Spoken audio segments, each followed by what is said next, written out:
Dal dapat. Go. Saka ni siya mga idol ha. Asan niya dol? Ban-ban. Banban bugok.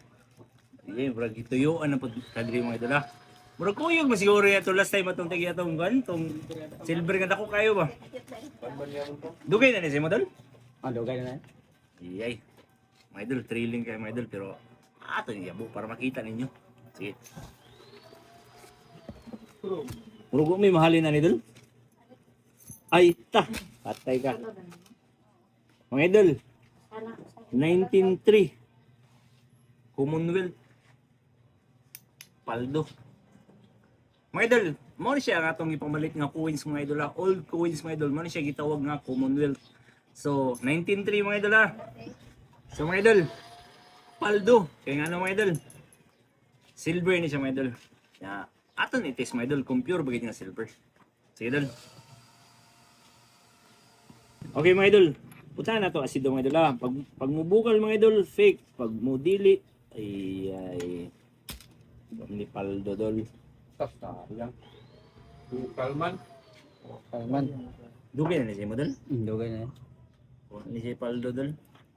Kung pure guide siya nga kandol, kung pure guide siya, dili siya mubukal, butangan og pan, butangan og kasido. Oo.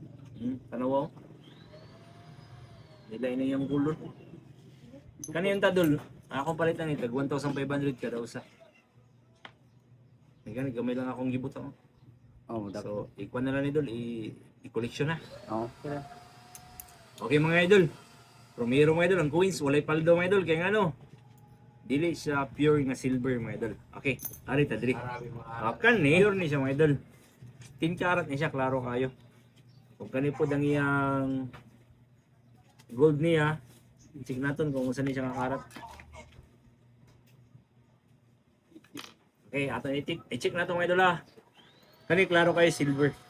So ikaskas naton na rin yung 10 karat mga idol ha, kung 10K bagay siya.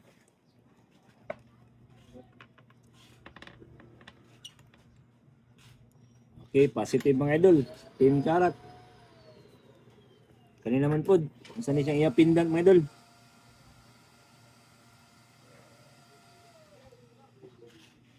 Kaya nani nga itsura mga idol. Mura siya 14. Buta na itong abo.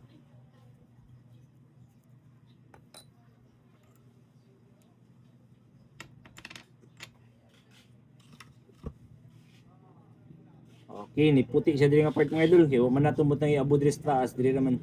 14 karat ni siya mga idol. Ug kani naman po ang iyang chin. Sige naton. Kung anong oras ang iyang chin.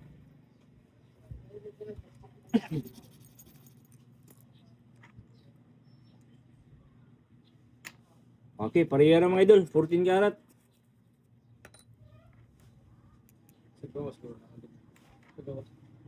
Gawas eh? Gawas na sad. 14 karat na siya mga idol. 14K, klaro mo kayo sa color. 14. So kanina naman siya, 10 karat. Paldo gyapon mga idol, maskin dili wa mahalin ang iyang old coins mga idol ha. Paldo gyapon kay ano. Pero be aware mo ani kanang mga idol, ayaw mo kumpiyansa ni kay ano. Yung nani kay mga itsura gani magpare-pareha ang itsura. Magpasabot na peak na siya. Pero kung kanang ang nakita na akong kalina ba kay ang tuig niya ba pareha ba puro 19.3 ba. Pero kung ang iyang tuig, lain-lain nga tuig, kana may posibilidad siya. Pure siya. Mo na ni kung gid ako mabubon gid og asin. Dili ta mo kumpiyansa palit og old coins mga idol ha. Kinahanglan butangan sa naton og asido para ma-sure gid nimo nga pure gid siya ang imong old coins nga gipalit. Alright? So, timbang ta. Okay mga idol, ang iyang silver mga idol ni halin og 310 mga idol. Og kanina naman po ang iyang 10 karat nga sinubong mga idol ha, ni halin siya og 3,740. Og kanina naman po ang iyang 14 karat mga idol ni halin siya og 9,200. So total sa tanan mga idol ni total siya og 13,250 dol. Nagdawom sila mga idol, dili mahalin ang ilang gidala mga idol kay ngano manglangoy ko na sila pauli padung bugo mga idol. May ganit paldo. Ay gani ka Tanaw na akong video dol para makita niyo usay pure og dili ba. dagang ganito yung followers. Okay dol. Baligya. 13,250, deal? Alin? Alright, my idol, deal.